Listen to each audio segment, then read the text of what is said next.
Our topic for this morning is about the cost of following Christ. Um, I was supposed to teach another passage, pero it's also related to this topic. Shall we rise from our seats? Basahin po natin ang ating passage for this morning. Ito po ay nanggaling sa Mark chapter 8, verse 31 to 38. Let's begin reading the passage.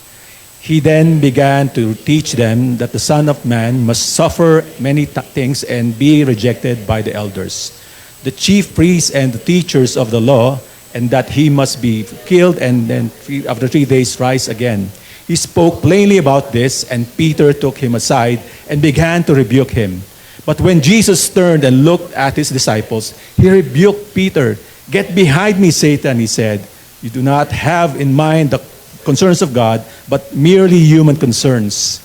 Then he called the crowd to him along with his disciples and said, "Whoever wants to be my disciple must deny themselves and take up their cross and follow me. For whoever wants to save their lives will lose it, but whoever loses their life for me and for the gospel will save it. What good is it for someone to gain the whole world, yet forfeit their souls? Or what can anyone give in exchange for their souls? If anyone is ashamed of me and my word is in the utter and sinful generation, the Son of Man will be ashamed of them who comes in his Father's glory with the holy angels." Let's bow our heads before the Lord. Oh Father, we just commit to you, Lord, your word, Panginoon, your message for us this morning. Really your word. You said in your word, you said, oh God, that your word is truth. And we pray, Lord, that your word will sanctify us, Lord. We pray for your Holy Spirit to teach us your ways. We pray, Lord, that you will grant me, O God, your favor as I proclaim, O God, your very message this morning. And we ask, Lord, that even as we sit down and listen, you will, Lord, speak to us on a personal manner and way that no one can do, Lord, except you. Salamat po, Panginoon. We entrust to you your word. In Jesus' name we pray. Amen. Salamat po. Tayo po yung makakaupo na. Mga kapatid, I was struggling to come up with an intro for this message, no? Kasi talagang kahit kagabi, no, before ako matulog, nahirapan ako. Talagang pinipilit kong makakuha ng intro, but I will be very, very blunt dito po sa intro na ito, no? Mga kapatid, not everyone who calls Jesus as Lord shall enter the kingdom of heaven. Nakalagay naman po yan sa Biblia, di po ba? Many will say to me, "Lord, Lord, Lord." Sabihin ni Lord, "Depart from me, I do not know you, you evildoers." No? Going to church does not guarantee anyone eternal life. And I hope sa ating mga nandito, we do have eternal life. No? Why? Because something must happen to a man. Dapat may mangyari sa isang tao, no? Para siya ay makapasok sa kaharian po ng Diyos. There must be a change in that person. Sinasabi nga po sa John chapter 3, he must be born again. Okay. Nakita ko po itong isang translation po sa Bible, yung 2 Corinthians chapter 5 verse 17. Sinasabi po ng NLT translation. This means that anyone who belongs to Christ has become a new person. The old life is gone, a new life has begun. Ang linaw, ano po? This new life, ito yung sinasabi po dito, changes a person. And this change primarily has something to do with what? Following Jesus Christ. Magbabago ang buhay mo, at ang pagbabago sa buhay mo na yon, susunod ka sa Panginoon. No? Salvation is free, but to follow Jesus will cost the Christian his life. Yun po yung cost of following Jesus Christ. No? A cost that he must be willing to pay as a disciple of Jesus Christ. Mga kapatid, this morning we will be reminded that though the best thing in life is free, salvation is free, hindi po ba libre? It costs Christ his life, no? And it will cost us our lives to follow him. Tingnan po natin yung ating outline for this morning. Ang first main point po natin is the cost Christ had to pay. Ang mga sub-points po nito is Jesus must die, Peter rebukes Jesus. Jesus' rebuke of Peter, Second main point, number 2, the cost of being Christ's disciple. Ano yun? Deny yourself, take up your cross, follow Jesus. At yung third main point po natin is the costs challenge. Ano yung unang-una? Lose your life or save it. Pangalawa, gain it, the whole world or forfeit your soul. And the last one is being ashamed of Christ and the gospel. Let's go now to our first point. The cost Christ had to pay. Number 1, yung letter A po. Jesus must die sa verse 31. Then he began to teach them that the Son of Man must suffer many things and be rejected by the elders, the chief priests and the teachers of the law, and that he must be killed and after 3 days rise again. Mga kapatid, alam naman po natin that Jesus Christ is the promised Messiah of Israel. The Son of the living God. No? Yun po ang confession ni Peter. Kung babasahin po natin itong passage na ito, yung earlier verses, Peter made a confession. Tinanong siya. Tinanong ng Panginoon yung mga disciples, "Who do you say I am?" Sabi ni Peter, "You are the Messiah, the Son of the living God." No? Peter made this confession in the previous verses and the Lord did not refute his confession. Kasi totoo yun, that the Lord is indeed the Son of God, the Messiah. But this teaching of the Lord, most likely shocked them. They were shocked when they heard what the Lord was teaching them. How can the man who stops a storm, walks on water, heals the sick, feeds multitudes, casts out demons, bring the dead to life, the Messiah, be killed? Paano mamamatay? He's powerful. Given his power, can he not defend himself from those who will kill him? Makikita po natin dito, mali yung understanding about the Messiah. People expected the Messiah to be a mighty warrior like David, who will liberate Israel from foreign rule and usher in a new golden era for Israel. They have misunderstood what is said about the Messiah in Isaiah chapter 53. Jesus was teaching his disciples that he must suffer many things and be rejected by his enemies, and must die and must rise from the dead after 3 days. Hindi po ito personal confession ng Panginoon. They were teaching him. He was teaching them about the Messiah. Balikan po natin Isaiah chapter 53. He was despised and forsaken of man, a man of sorrow and acquainted with grief. And like one from whom men hide their face, he was despised and we did not esteem him. Nangyari po ito, literally sa Panginoon. When he was captured by his enemies, they all fled. Iniwan nila ang Panginoon. Okay, he was despised and they did not esteem him. And verse 7, he was oppressed and he was afflicted, yet he did not open his mouth. Di ba yun ang nangyari sa Panginoon? He did not open his mouth. Like a lamb that is led to slaughter, and like a sheep that is silent before its shearers, so he did not open his mouth. Like a lamb that is led to slaughter. Alam niyo ba yung slaughter? May slaughterhouse dito sa Baguio, di ba? Yun po yung katayan ng mga baboy, kung ano man yung animals na kinakain natin, binibili natin sa... Yun po yung description sa Panginoon. He was slaughtered. And indeed, he was slaughtered. He was crucified on the cross, and he was beaten, mocked, and a crown of thorn was placed upon his head. Sabi po ni R.C. Sproul, he would be a king regarding this topic. No, he would be a shepherd. He would be a liberator. He would be a redeemer.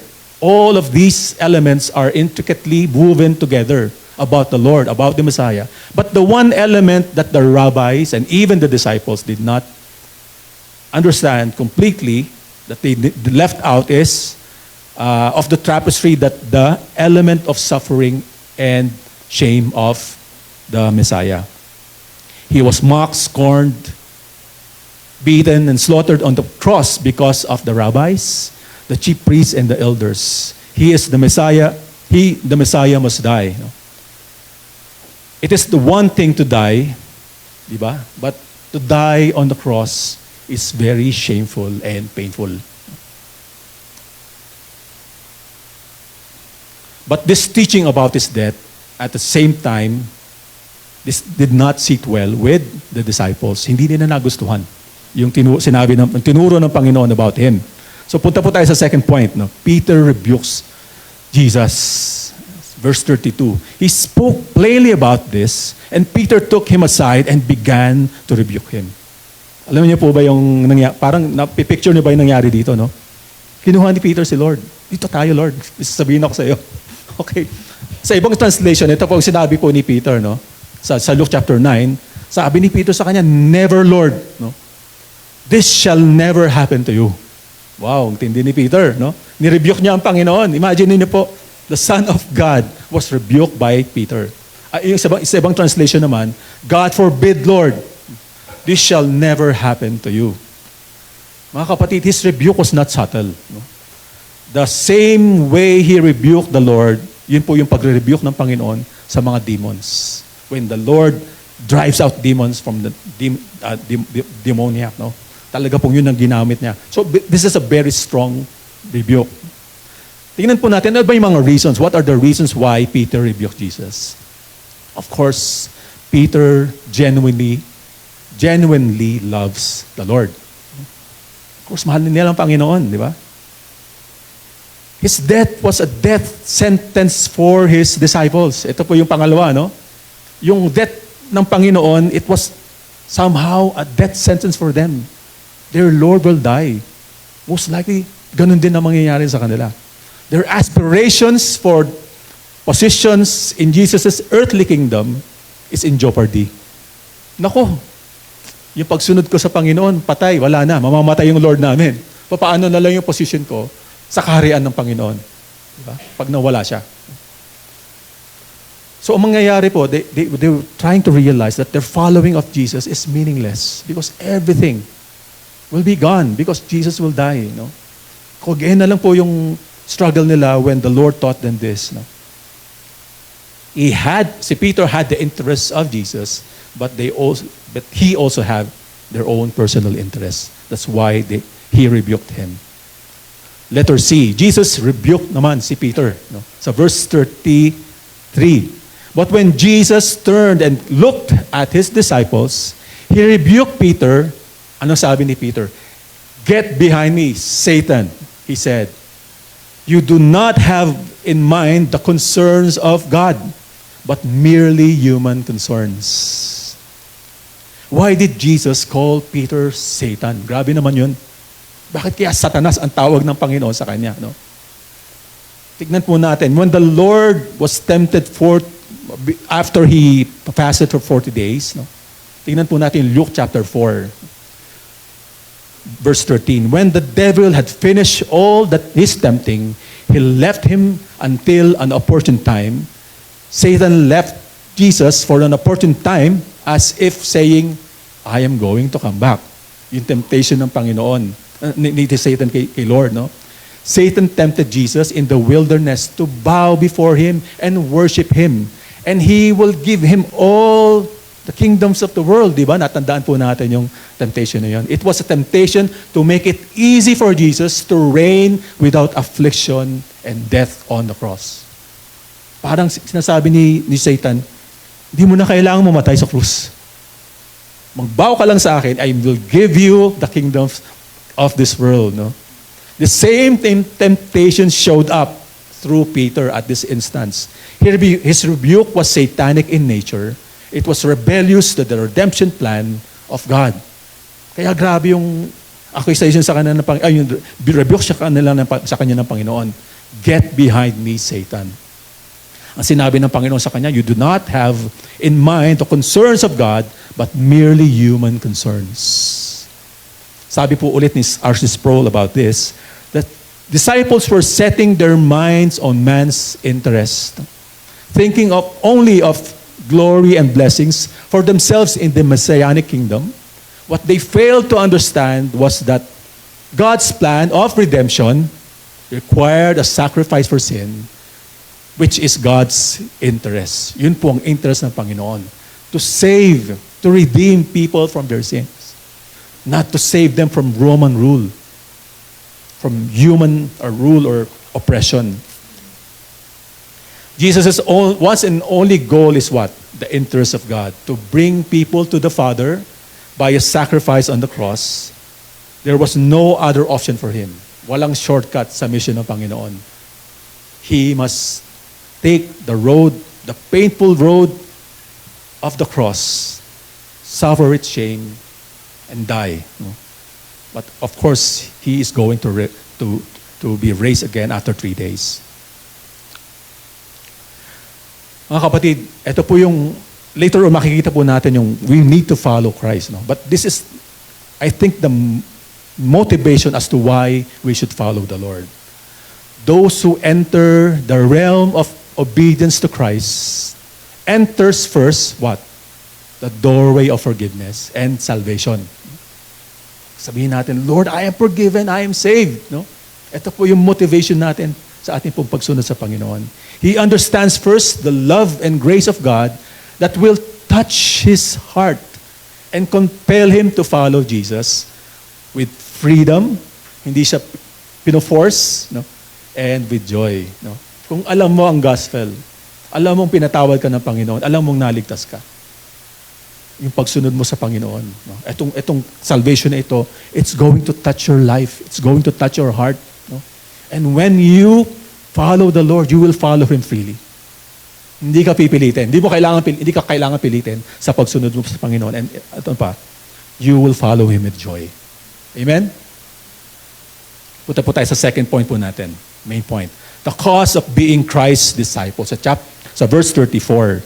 When He called the crowd to Him along with His disciples and said, then He called the crowd to Him. Mali-mali pagbasa. Pasensya na po kayo. With this His disciples and said, whoever wants to be my disciple must deny themselves and take up their cross and follow me.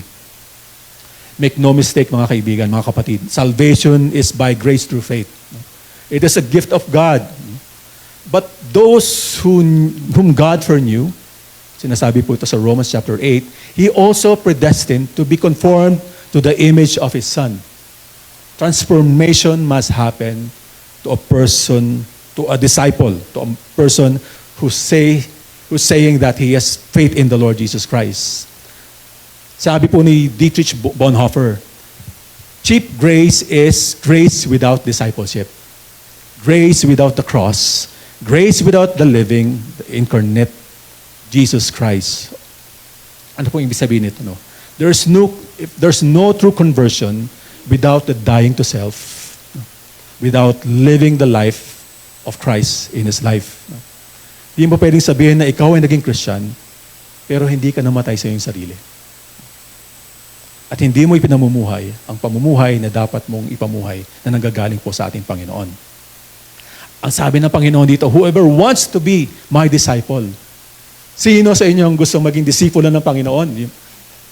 Tinatanong ko po ito, pero statement po ito ng Panginoon. Anyone actually can be His disciple, but not everyone wants to be one. Kasi mahirap yung pagiging disciple, no?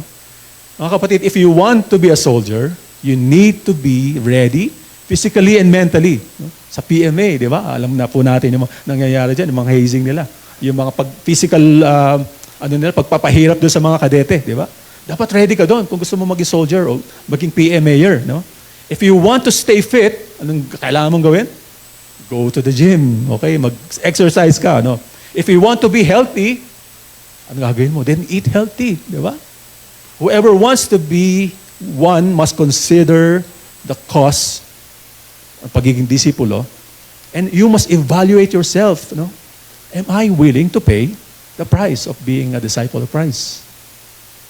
Naitanong niyo na po ba yun? Ako ba ay willing na pagbayaran ko yung calling ng Panginoon, yung pagiging disipulo ng Panginoon?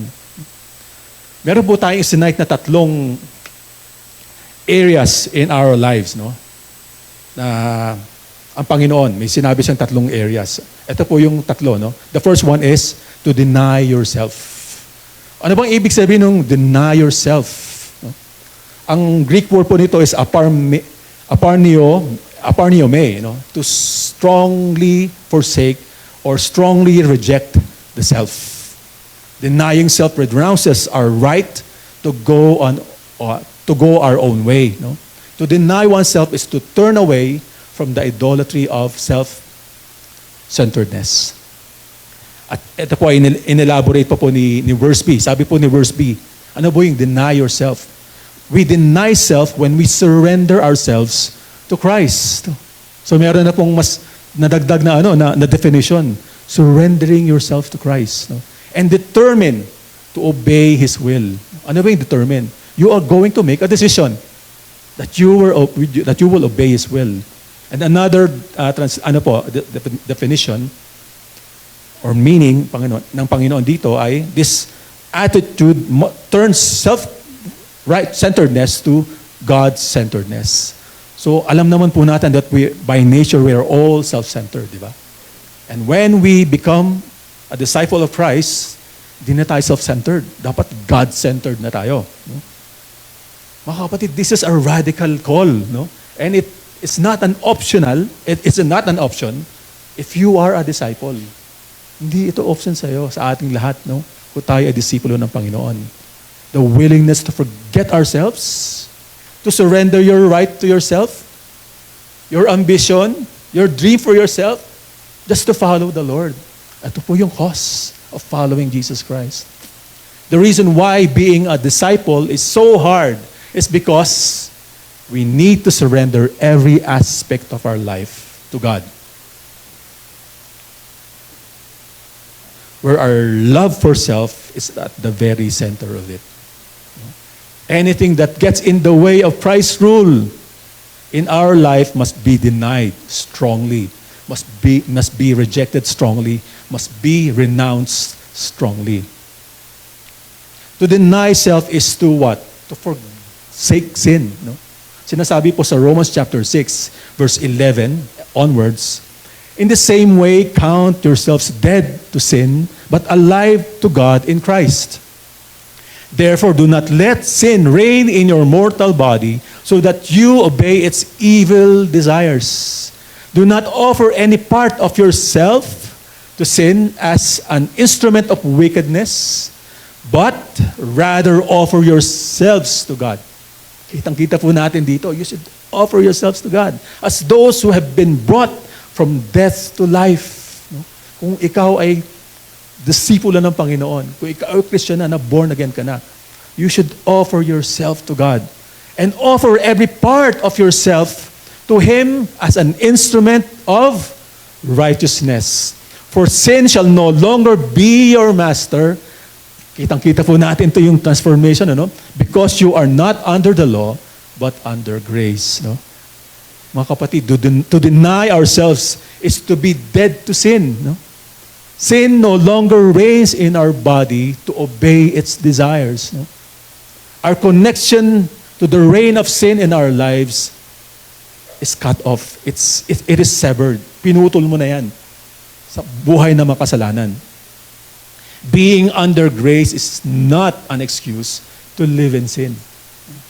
It is our power and motivation to live righteously before God. Pinatawag ka ng Panginoon sa grasya ng Diyos sa'yo. Yun ang motivation mo, Lord, I'm going to live my life. I'm going to sever my ties with my sin, with my sinful nature. Now we will define, marami po tayong kasalanan, di ba? Kung titignan po natin yung 2 Timothy chapter 3, ang dami pong nakalista doon. No? Pero 3 lang po yung ating pag-uusapan ngayon. Sa 2 Timothy chapter 3, sa verse 1, wala po dito yun. No? But realize this, that in the last days, difficult times will come, for man will be, anong unang-una? Lovers of self. No? Pangalawa, lovers of money, at saka po sa verse 4, lovers of pleasure, rather lovers of God. Rather than lovers of God. Yung unang-una pong point natin is the lovers of self, no? Or pride. No? Ano po yung ibig sabihin ng pride? Self-centeredness. No? Lahat po tayo, no, mga kapatid. I, myself, have have the sin in my heart. Being self-centered. Ano ba ibig sabihin ng being self-centered? Ikaw yung magaling. No? Tama ka parati. Okay? Magaling, tama ka parati. No? At ayaw mong ibigay, ayaw mong magpo-control sa ibang tao. Diba? Ganun mga self-centered. Ayaw nilang magpadikta sa ibang tao. Alam ko naman yan. Ba't mo sinasabi sa akin yan? Yung ganun ba, no? Ano pa yung definition ng self-centered, no? Tayo po ay may self-entitlement. Di ba? Meron ba tayong mga ganong mga tendency sa atin, ano? Dapat gawin mo ito para sa akin, di ba? Ano kang hinihiling sa ibang mga tao, no? Na unspoken, no? Ano pa yung mga definitions, ano pa yung mga indications na tayo self-centered? Meron tayong self-admiration. Meron po akong minsan na encounter na isang tao na in-interview siya. Sino yung idol mo? Sino yung hero mo? Okay. Sino yung hero niya? Sarili niya. Nakakita na po kayo ng ganung tao, no? Sarili mo yung hero mo. Wow. Okay. Grabe, no? Grabe self-admiration mo, no? Ano pa? Self-promotion. Gusto mo pakita sa mga tao, magaling ka. O gwapo ka, o maganda ka, kung ano man yung gusto mong ipakita, no? At madali pong gawin yan. Okay? Post mo sa social media yung maganda mong picture. Ganda ko dito, post ko nga sa social media. Self-centeredness. Di po ba? Ano pa, no?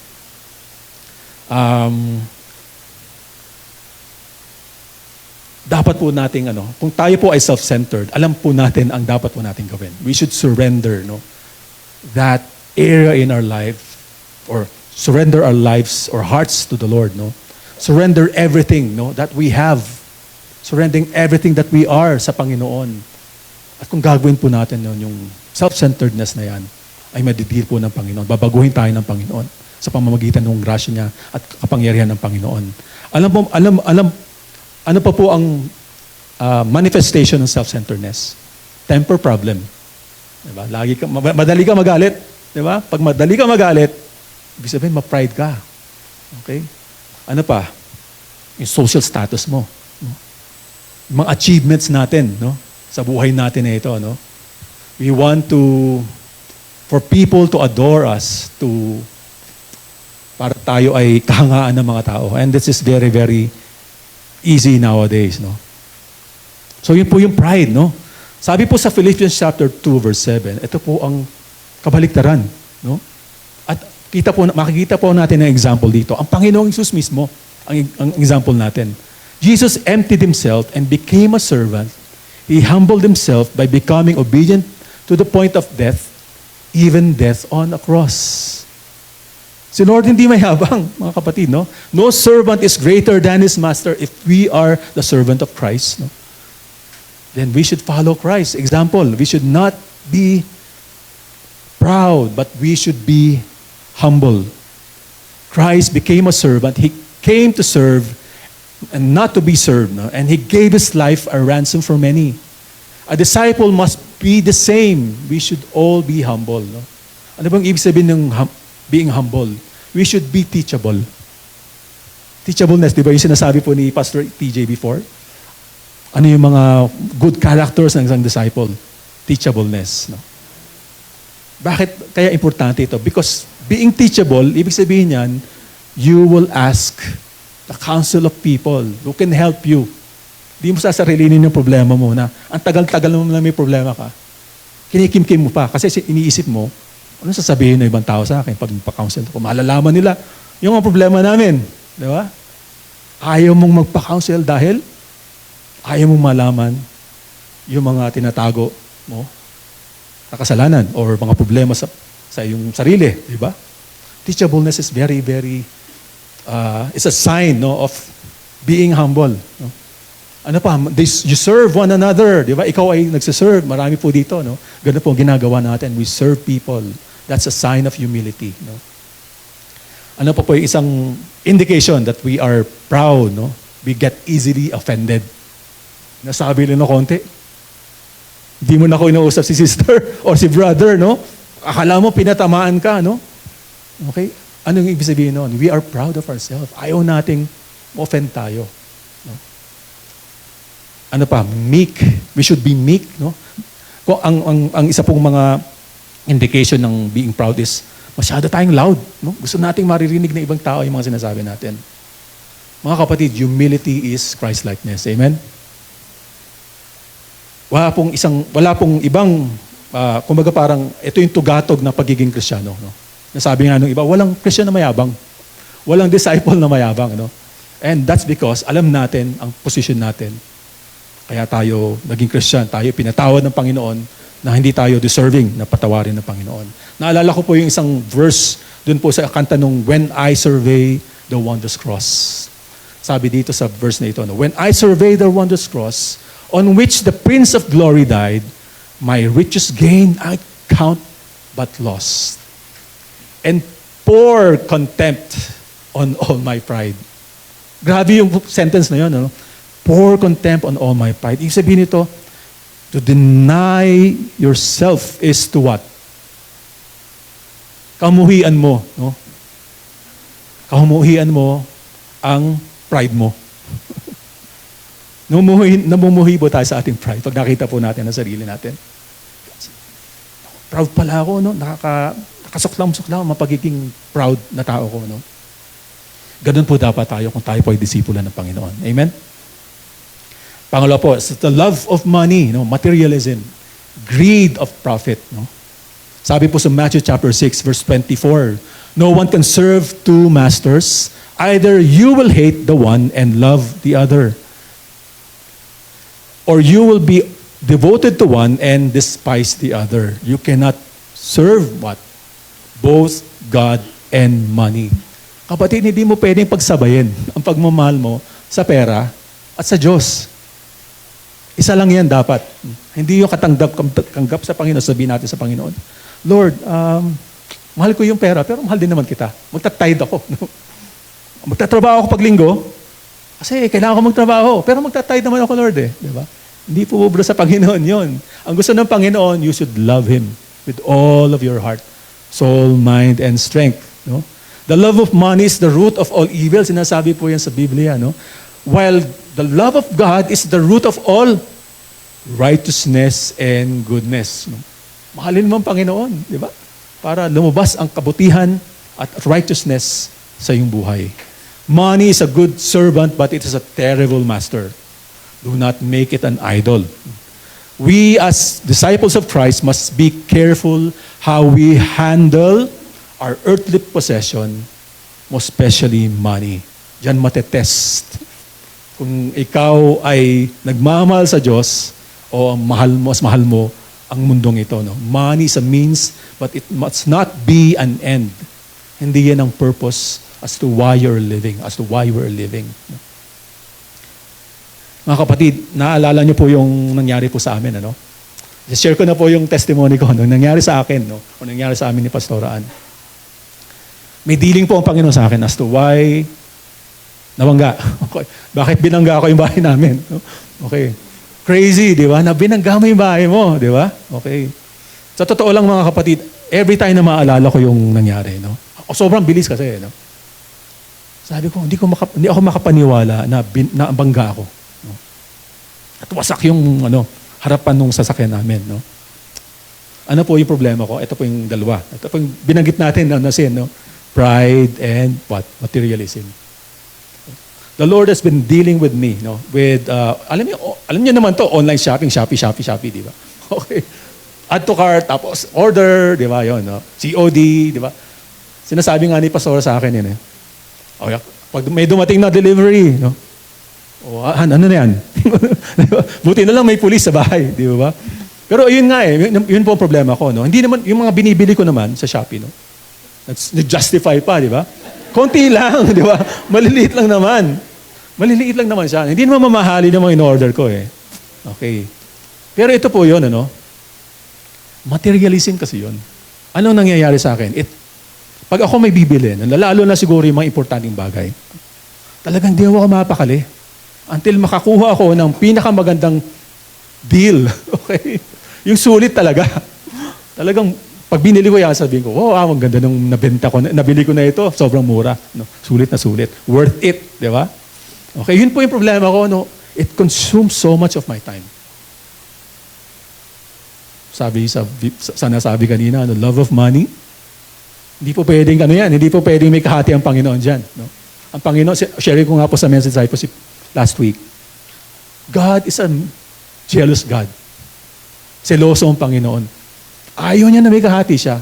Ay, yung mga mag-aasawa dito, di ba? Gusto mo may kahati? Ang asawa mo sa'yo? Wala, di ba? Ayaw mo nun. Ganun din po ang Panginoon. He does not want anyone and to share your love for Him. No? At yung pride, bakit kaya pride? No? Kasi po, every time ako pangangaralan sa sermon na ni Pastor Raan, meron pa akong mga justification. Di ba? Ganun naman tayo, di ba? We will always justify. Sabihin natin, hindi naman, konti lang naman. Hindi naman. Konti lang yan, no? Tumigil lang ako dyan, mga gano'n, di ba? Ito po ang problema, no? Yung sin, di ba? May cycle yan eh. Mawawala minsan, babalik na naman siya. Ganun po yung nangyari sa akin, no? And yung nangyari sa akin, na pagkabangga ko, ng sasakyan ko, namin, sa bahay namin, okay? It was God's megaphone. Megaphone, alam mo yung megaphone, di ba? It was shouting at me, on my face. Idol mo na. Ang pagsa-shopping mo. Idol mo na si Shopee. Okay. Makakahiya mga kapatid, no? Makakahiya. Pero, yun talaga yun. I'm confessing this to you because I'm only human, no? Even if I'm a pastor, may mga struggles pa rin ako. Kagaya niyan. Nakakahiya po, no? Pero, please do pray for me. And I hope you could identify with me. And, naku, parang ganun din ako kasi pastor. Diba? Okay. So, yun po yun, ano? Grabe. Kapatid, when God is talking to you, when God is dealing with you with one particular sin, makinig ka na. Okay? Huwag mo na yung ulit-ulitin because God someday will put His megaphone on you at may mangyayari sa inyong hindi mo magugustuhan, masakit, no? Pero that's how the Lord, no, deals with His children. He will discipline us, no? Di ba? Mga tatay, nanay, pag nakita mo yung anak mo na hindi sumusunod, matigas ang ulo, pagsasabihin mo yan, di ba? Ganun din po ang Panginoon sa atin. Because He loves us. Gusto niya tayong itama. No? So yun po yung background ng nangyari sa amin. So every time makukwento ko yun, yan, dealing ni Lord sa iyo yan, Brother M. Yung pride at saka yung materialism. No? So ano na po tayo? Let's move on to the next sin, no? The love of pleasure. Ito po yung sensual gratification and worldly enjoyments, no? Okay. Sensual gratification. Panonood mo ng porn. Okay. Pagbabrowse mo ng mga bagay-bagay na alam mong kasalanan, no? Sensual gratification, no? At ini-enjoy mo masyado yung mundo, no? The pleasures of this world. Yung mga kapatid, kung Christian na po tayo, yes, we can enjoy that, no? Yung mga hindi po yung sensual gratification, but yung mga nakaka-enjoy, manood ka ng movie, di ba? Pero up to what point are you going to binge, no? When you watch movies, di ba? Maghapon ka na nanonood. Games ka, maghapon na. Wala kang nagawa sa buong maghapon. At alam mo na yung time na yan that's supposed to be spent in prayer and in meditating the Word of God, ginamit mo yan sa mga bagay-bagay na walang kahinatnan. Getting rid of the pleasure of sin. Sabi po sa Galatians chapter 5 verse 24. And those who belong to Christ Jesus have crucified the flesh and its passions and desires. Ano yung sinasabi po dito? To crucify is to put to death, no? Kill the sin of passion and desires in your hearts, in our hearts. It requires discipline, mga kapatid, no? Kung hindi tayo magiging disiplina sa ating pong pagpatay sa mga kasalanan natin, walang mangyayari. It's going to linger, no? And we need a lot of prayer and help, mga kapatid, in dealing with the sin, no? Pag-pray mo, yung mga weaknesses mo, and I'm sure God is going to answer that, no? You are going to overcome. Magugulat ka na lang. Biglang nawala yung struggle ko na ito because you prayed for that at sinagot ng Panginoon yung panalangin mo about that particular sin. The sad news is, mga kapatid, nakikita ko sa mga feeds sa Facebook, no? Ang daming mga ganito ang problema. Sexual sins, sexual offense. Hindi lang regular members, mga pastor sa US. Grabe yan. Not a week would pass that I would see news like that. Talagang itong sexual sin, sensual sin is very, very rampant nowadays. No? At hindi po natin ito, hindi na tayo magtataka because may internet, ang daling mag-access ng mga bagay-bagay na ito. So mga kapatid, to deny yourself is to have God's interest to be at the center of your purpose in life. No? Ano bang interest ng Panginoon? Okay ba sa Panginoon to o hindi? That's one of the ways you could deny yourself. To deny yourself is to dethrone yourself, to let Christ rule in your life, to love Him above all. To deny yourself is to obey Christ in a way that you no longer care about your reputation or what people will say about you. Okay? Because you are following Christ. No? Alala ko po yung share ko po kay Pastora sa evangelism team. Hindi ako yung taong maboka. Yung pupunta sa street para mag-share ng gospel. No? Hindi ko po yung personality. No? Pero sabi dito, deny yourself. Kasi alam mo, baka mapahiya ka pag nag-share ka ng gospel. Eh sabi dito, deny yourself. Huwag mong isipin yung sabihin ng ibang tao sa'yo. And I hope I will be able to overcome. No? I will be able to deny myself in that particular aspect in my life. To deny yourself is to be humble, to serve others, to regard others as more important than yourself. And to look out also for their own interests. Sabi po yan sa Philippians chapter 2. We need to be selfless. To deny yourself is to love others as you love yourself. Second greatest commandment po yun. Love others as you love yourself. Love your neighbor as you love yourself. What are the areas in your life, mga kapatid, that needs to die? Will you deny yourself for the sake of Christ? Will you deny yourself of the pleasures of sin and money? Only you can answer that. And I hope your answer is yes. Sa tatlo na yun. No? Mga kapatid, I will encourage you to pray constantly, no? So that you will die to yourself. Pray constantly that the Lord will change you. No? That the Lord will change your desires in life. No? Hindi na yung mga selfish desires mo, but yung mga desire ng Panginoon para sa iyong buhay.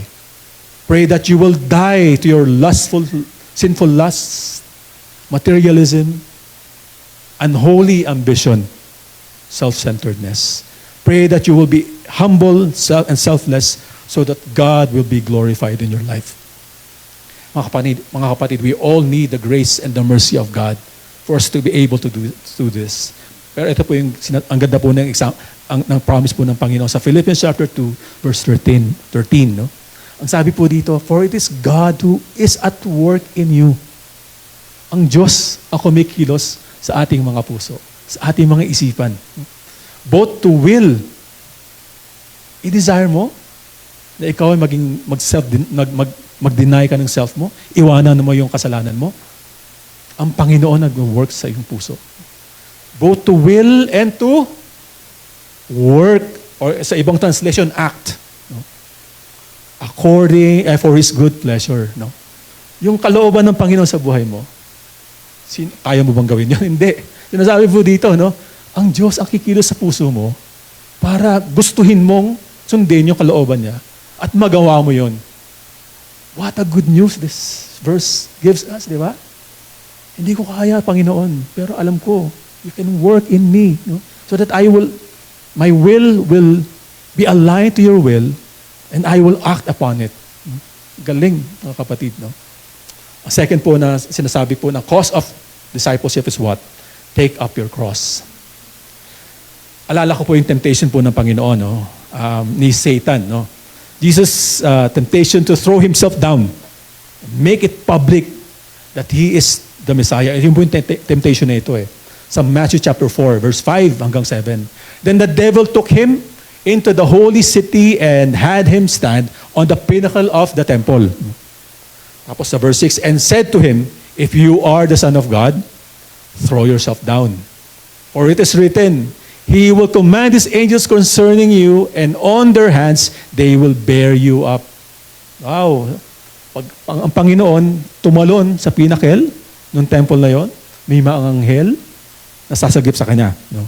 So that you will not strike your foot against a stone.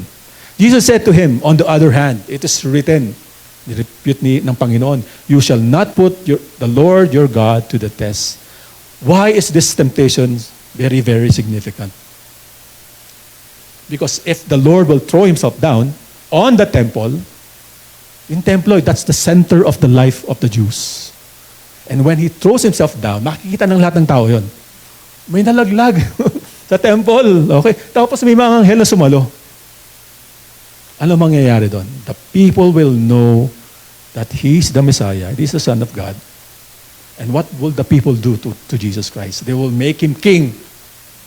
Magiging hari siya.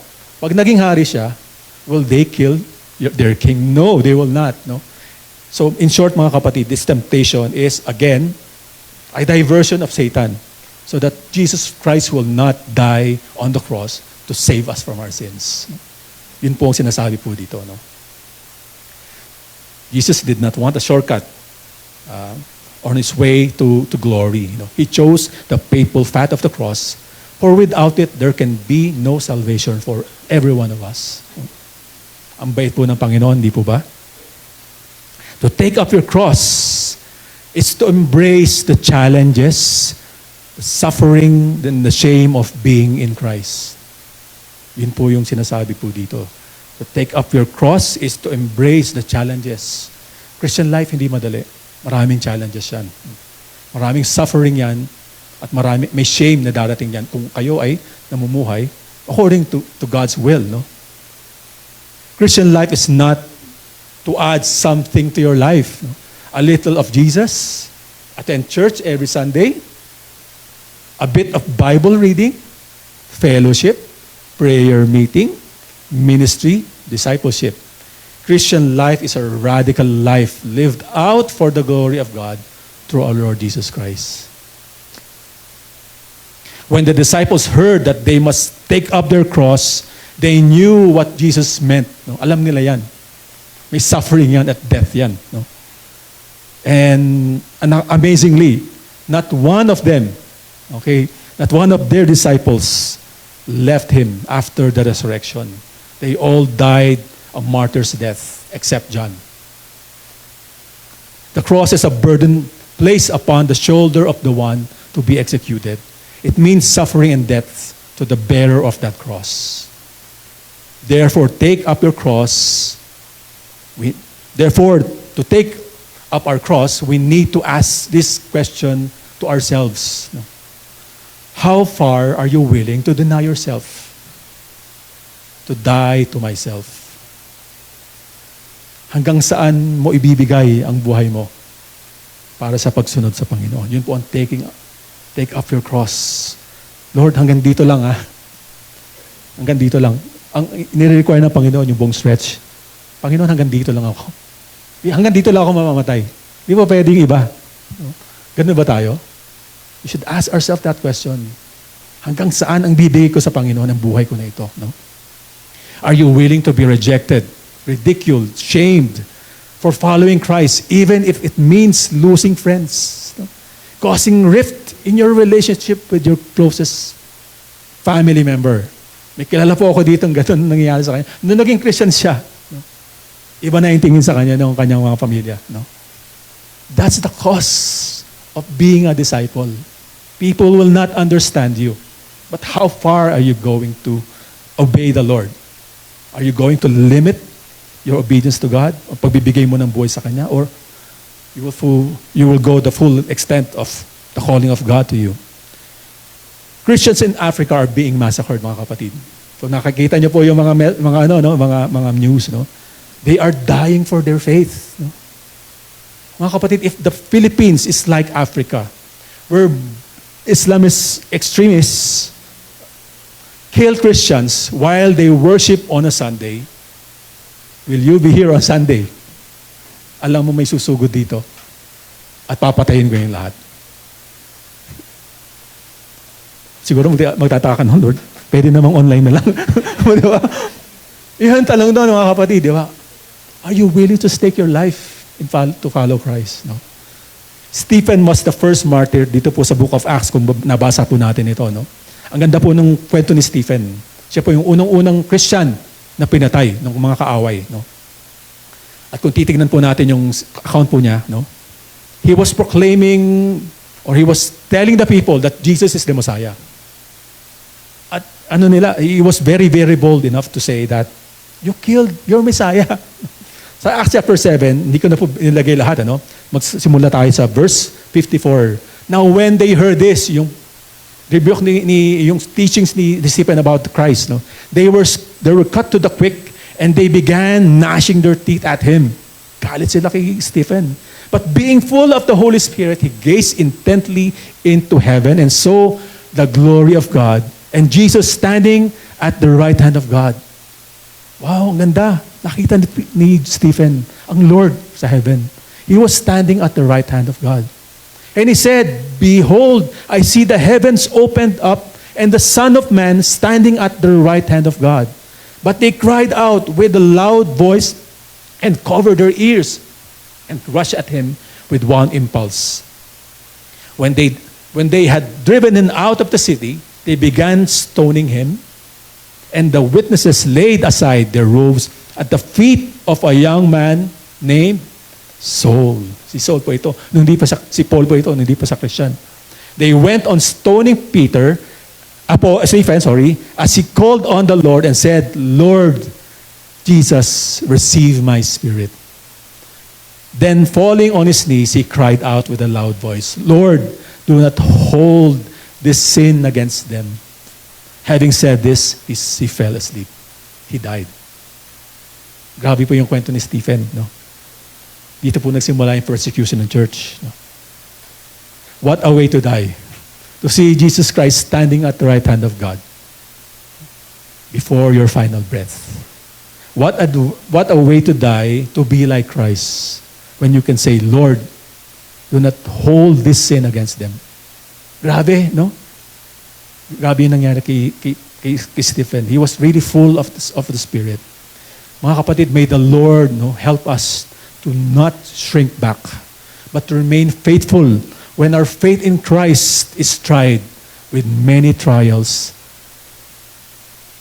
of many kinds, including threat and humiliation. Yung pangatlo pong cost of following the Lord is what? Follow Jesus. Sa Luke chapter 5, verses 1 to 11, medyo mahaba po ito. Okay. Now it happened that while the crowd was pressing around Jesus and listening to the word of God, he was standing by the lake of Gennesaret. And he saw two boats lying at the edge of the lake, but the fishermen had gotten out of them and were washing their nets. So yung mga fishermen, hinuhugasan na nila yung kanilang mga lambat. Kasi tapos na sila mag-fish. Okay. And he got into one of the boats which was Simon's, and asked him to put out a little way from the land. He sat down and began teaching the people from the boats. When he had finished speaking, he said to Simon, "Put out into the water and let your nets for a catch." Sabi ni Peter, "Master, we work hard all night and caught nothing. But I will do this as you say and let down the nets." So in short, nilagay ni Peter, sinabi ni Peter at mga kasamahan niya yung net. No? At ano nangyari? Sobrang dami ng kanilang fish na nahuli to the point that their boats began sinking. No? Sa verse 9. Nung nangyari po ito, sabi po ni Peter kay Lord, "Go away from me, Lord. I am a sinful sinner." Grabe yung response ni Peter. Nakita niya ang Panginoon, ang holiness ng Panginoon. Nakita niya that Jesus Christ is indeed the Messiah. For amazement, he seized him and all his companions because of the great catch of fish which they had taken. No? And also were with him were James and John, sons of Zebedee, who were partners with Simon. And Jesus said to Simon, Do not fear. From now on, ito na yung sabi ng Panginoon sa kanya, you will be catching man. Hindi na isda ang ikakatch mo, mga tao na, no? Ito po yung importanteng verse dito, no? When they had brought their boats to land, they left everything and follow Him. Iniwanan nila lahat para sumunod sa Panginoon. They left everything, though they did not know what lies ahead. No? Alam na nila si Messiah, ang Panginoon. No? And I will put my faith in Him. No? To follow Christ is to leave everything behind. No? Possession man yan, family man yan. No? Jesus becomes their first priority kung tayo ay disipulo ng Panginoon. Laging first priority ang ating Panginoon. The other things will be secondary. Is Jesus your first priority in life? Do you always consider that what you are going to do is the will of the Lord for you? Do you always desire to please Him every day? Ilan po sa atin dito ang Christian na for 30 years? Up. 30 years up. Kunti lang. No? Dalawa. Okay? 20 years and hanggang 29 years. Sino po? Kunti lang, no? Okay. Less than 20 years. Sino?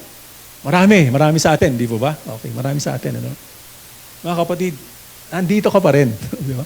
Mga kapatid, God has been faithful to you. He's been sustaining you. And when you decided to follow the Lord, no?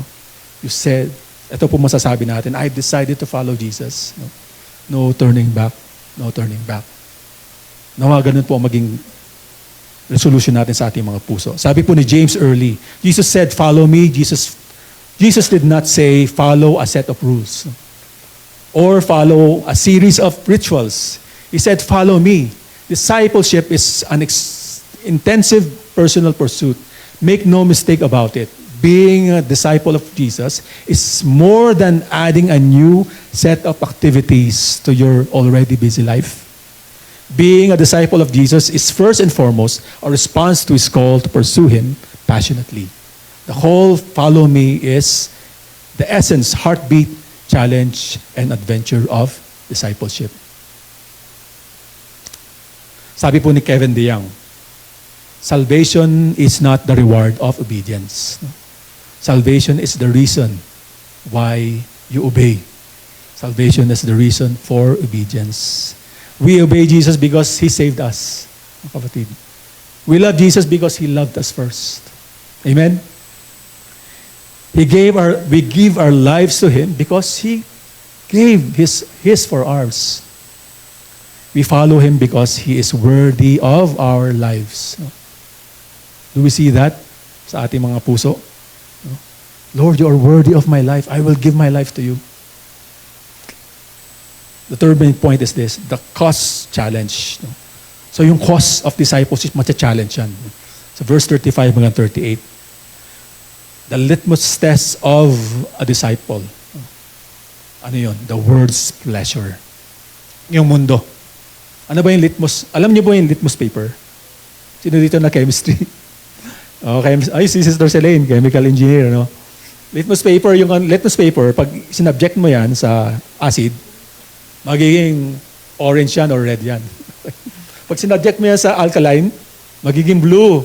Di ba? Alam naman natin, basic po yun. No?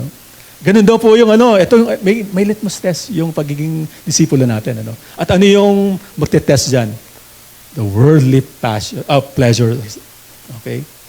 Anong unang-una po sinasabi dito? Sa Mark chapter 8 verse 35, no? Ito po yung test, no? Whoever wants to save their life will lose it. But whoever loses their life for me and for the gospel will save it. This is a paradoxical saying, no? Sinasabi lang nito, there are two types of people. No? Those who will pursue a life of ease, comfort, and acceptance by the world. Ito yung mga taong gusto lang yung comfort. At gusto niya acceptance ng mga tao dito sa mundong ito. At ang sinasabi po na itong verse na ito, they will not find eternal life. Ano yung pangalawa? Those who will give up their lives for the sake of the gospel, for the sake of Christ, they are the ones who will receive eternal life. So mga kapatid, kung tayo ay disciple ng Panginoon, ito po ang test, no? Gusto mo ba komportableng buhay? Gusto mo ba okay ka sa lahat ng tao? Okay? Okay naman maging okay sa ibang tao, di ba? Yung testimony natin. Pero kung yun ang pursuit natin sa buhay natin, at life of ease and comfort, probably hindi tayo disipulo ng Panginoon. To follow Christ is not going to be easy for this world. For this world will tempt every man, no, who makes that decision to go back, to make that decision na tayo po ay mag-backslide. No? Yun ang gusto ng mundong ito. No? Deny yourself, carry your cross. Ang sasabihin ng mundo, huwag ka nang mag-deny na yan. No? Huwag ka nang mag-carry ang cross na enjoy mo na lang yung buhay mo dito. Yun po ang isang test sa atin. No? We need to be steadfast, mga kapatid, and immovable. For your labor in the Lord, your obedience to the Lord is not in vain. Ano po yung pangalawa? Gain the whole world and forfeit your soul. What good is it for someone to gain the whole world yet forfeit their soul? Or what can anyone give in exchange for their soul? To have all the world has to offer, money, fame, relationships, but lose your soul to hell is foolishness, mga kapatid. Nothing, not even all the riches and fame the world could ever give you can compare to the knowledge of Jesus Christ and having eternal life. Yun po ang sinasabi po nito, no? So there must be a choice. Do you want to gain the whole world? Or do you want to follow Christ? Pangatlo, being ashamed of Christ and the gospel. Sa verse 38, if anyone is ashamed of me and my words in this adulterous and sinful generation, the Son of Man will be ashamed of them when he comes in his Father's glory with the holy angels. Mga kapatid, this refers to the second coming of the Lord Jesus Christ. Those who rejected his call of discipleship, who are ashamed of Christ and who are ashamed of the gospel, they will suffer shame before the Father and before the holy angels. Nakakatakot po ito, no?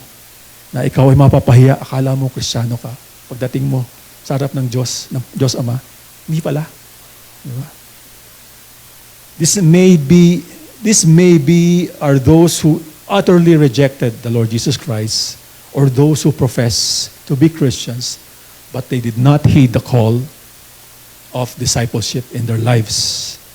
In short, they were ashamed of following Christ, to be identified with Christ. Mga kapatid, let us not be ashamed of Christ. Let us be bold, no, about our faith in the Lord Jesus Christ. Just as salvation by grace is true, so also is our denying of self, carrying our cross, and following Christ daily. Ito po ay sa biyaya lang din ng ating Panginoon. Key to a Christian's life is the grace of God and the power that it gives, yung grace ng Panginoon to us, so that we will be able to persevere the trials and temptation of this life. Sinasabi po sa 2 Corinthians chapter 12, no?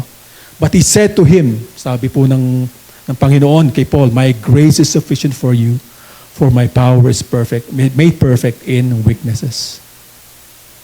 Mga kapatid, are you weak? God can make you strong. He can empower you so that you will be able to follow the cost, to give up the cost of being a disciple. Jesus not only bids us to come and die, He bids us to come to Him that we may find grace to help us in our times of need. Only in following Christ will a man find true happiness and purpose in life, for in Him there is eternal life. He has promised us that He will never leave us nor forsake us, mga kapatid. He promised us His Spirit to lead us, counsel us, and strengthen us. He gave us His Word to nourish our souls so that we are strengthened, so that we are renewed like the eagle, that we will run and not grow weary.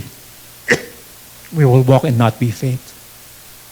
Remember that we were once lost, but Christ has found us. Mga kapatid, sorry po. Kukuha lang po akong tubig. Excuse me po.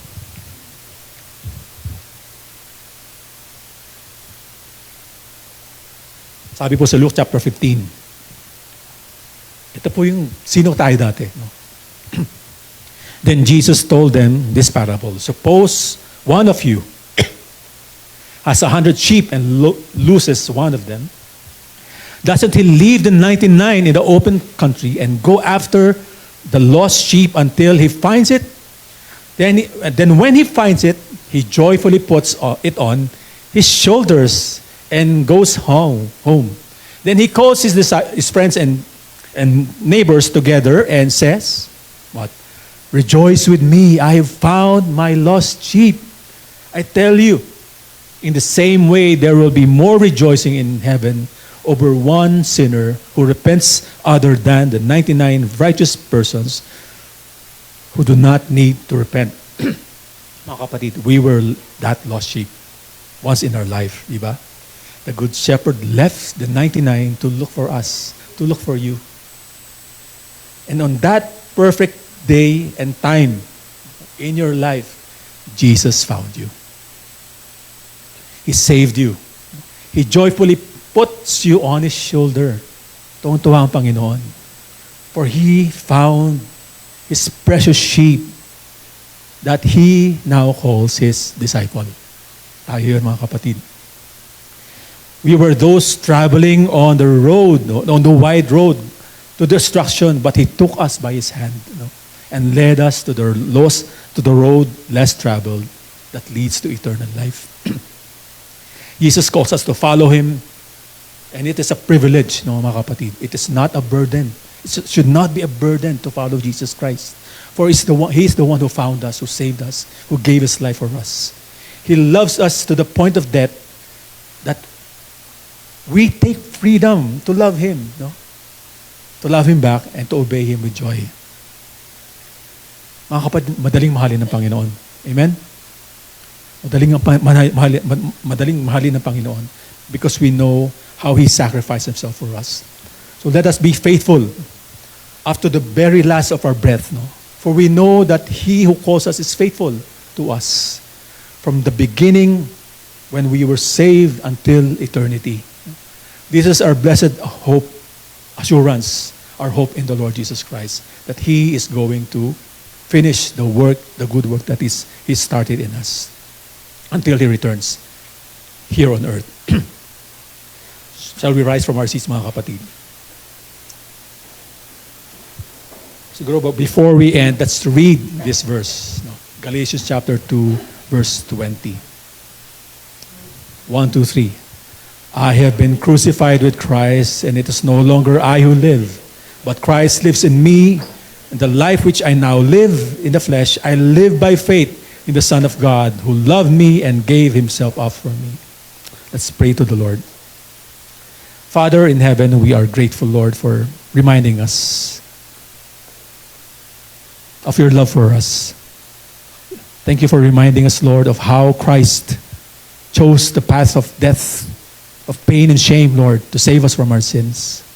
That He died on the cross to redeem us, to make us Your children, Lord.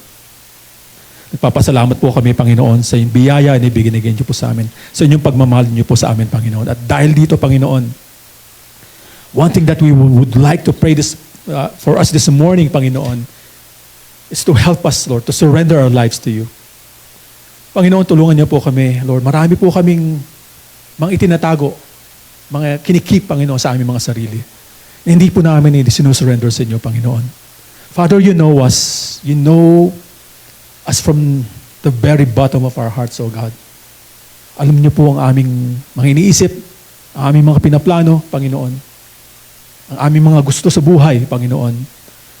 And Father, just as You called us, O Lord, to deny ourselves, to take up our cross and follow You, Lord.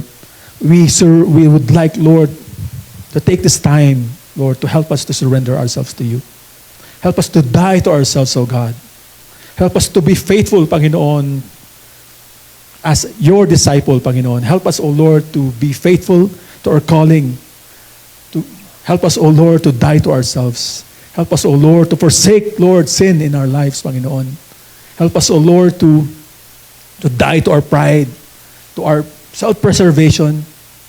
Help us, Lord, that our hearts will be softened, O God, so that we will be teachable, Lord. Help us, O God, Panginoon, that we will be empowered, Lord, by you. That we will be encouraged by you, O Lord. That the best thing, O Lord, that could happen in this very life of ours, O God, is to follow your will for us, O Lord. To be faithful up to the very end, O God. And you can only do that, Panginoon. Your power can only do that for us, Lord. At maraming salamat po, Panginoon. We pray, O God, that we will not, Lord, try to gain the whole world, O God. But we will follow Jesus Christ. We will follow your will, Panginoon, for our lives. Panginoon, to be a disciple is difficult, Lord.